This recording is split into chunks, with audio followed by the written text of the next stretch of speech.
اب شہرک سے قریب ہے تو ہم یہ کیوں کہا جاتا ہے کہ وسیلے سے دعا مانگیں؟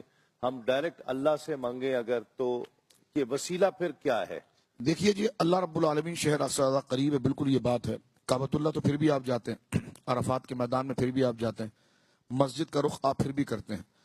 تو مسئلہ شہر سے قریب ہونے پر نہیں، مسئلہ اس کے راضی ہونے سے ہے۔ اللہ، وہ سنتا ہر جگہ سے ہے لیکن راضی کہاں سے ہوتا ہے یہ دیکھا جائے۔ کیا بات!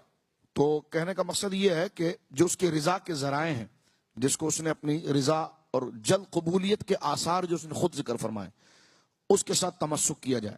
وسیلے کی ضرورت اللہ رب العالمین کو نہیں ہے کہ وہ بغیر واسطے کے ہمیں دے نہیں سکتا، بلکہ اللہ رب العالمین جل وعلا کی یہ مجبوری نہیں، مجبوری ہماری ہے کہ ہم بغیر واسطے کے لے نہیں سکتے۔ سب سے پہلے دیکھیے، جب حضرت آدم کا تعارف ہوتا ہے تو اللہ رب العالمین جل وعلا ذکر فرماتا ہے، انی جاعل فی الارض خلیفہ، میں زمین میں اپنا نائب بنانا چاہتا ہوں۔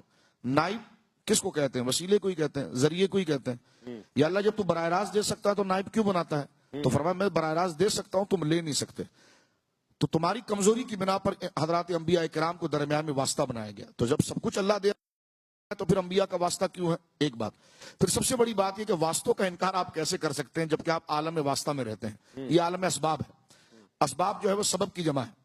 سبب واسطے کو کہتے ہیں۔ پیاس خدا بجھائے گا، پانی پینا پڑے گا۔ بھوک خدا ختم کرے گا، کھانا کھانا پڑے گا۔ ٹھیک ہے نا؟ تو اب آپ دیکھیے کہ جناب یہ خود ایک عالم واسطہ ہے کہ اللہ رب العالمین بغیر بادل کے بارش نہیں برسا سکتا؟ برسا سکتا ہے لیکن نہیں برسا سکتا۔ کیوں؟ میں نے کہا اس سے پوچھو، اس نے بنایا ایسا طریقہ ہے۔ تو آپ سوال کی طرف نہ جائیں، اس کے بنائے ہوئے طریقے پر جائیں۔ اللہ رب العالمین کیا حضور علیہ السلام کی شفاعت کے بغیر بندے کو نہیں بخش سکتا؟ بخش سکتا ہے، ہر شے پر قادر ہے وہ، لیکن نہیں بخشتا۔ کیوں؟ میں نے کہا جی اس سے پوچھیں، ہم سوال کون ہوتے کرنے والے؟ اس نے ذرائع یہ بنائے۔ اس نے کہا پانی پیو گے تو میں تمہاری پیاس بجھا دوں گا۔ اللہ رب العالمین اس سبب کا محتاج نہیں ہے، لیکن اللہ رب العالمین کی حکمت ہے کہ اپنی تاثیر کو اللہ رب العالمین نے خیر و شر کے لیے وہ اسباب بنائے ہیں۔ ایک بات، اور خود قرآن کریم میں اگر آپ دیکھیں تو سورہ المائدہ کی آیت نمبر 35، اس میں اللہ رب العالمین شاہ فرماتا ہے، یا ایھا الذین آمنوا اتقوا اللہ وابتغوا الیہ الوسیلہ، ایمان والو تقوی اختیار کرو اور اس کے قریب ہونے کے لیے ذریعہ تلاش کرو۔ اب جلد بازی میں یہ کہنا ہے کہ وسیلہ قرآن میں کہیں نہیں لکھا ہوا۔ میں نے کہا یہ تو لکھا ہوا ہے، دیکھیے آپ کہنے کہ نہیں اس سے مراد تو دعا ہے، اس سے مراد وظائف ہے۔ تو میں نے کہا دعا بھی خدا نہیں ہے، وظیفہ بھی خدا نہیں، یہ بھی تو غیر خدا ہے، تو ذریعہ تو یہ بھی بن گیا۔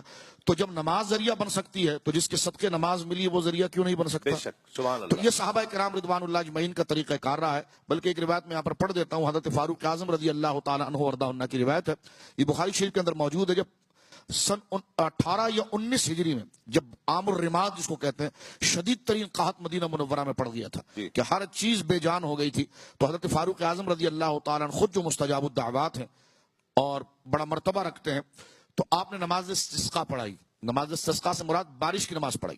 بارش کی نماز پڑھانے کے بعد جب آپ نے ہاتھوں کو اٹھایا دعا کے لیے، تو بخاری شریف کتاب استسقاء میں موجود ہے، اب دعا کر رہے تھے تو یا اللہ بارش عطا فرما، یا اللہ رحم فرما، یا اللہ کرم فرما، تو مجمع میں آپ کی نظر سرکار کے چچا حضرت عباس کے چہرے پر پڑی، تو دعا کا انداز ہی بدل گیا۔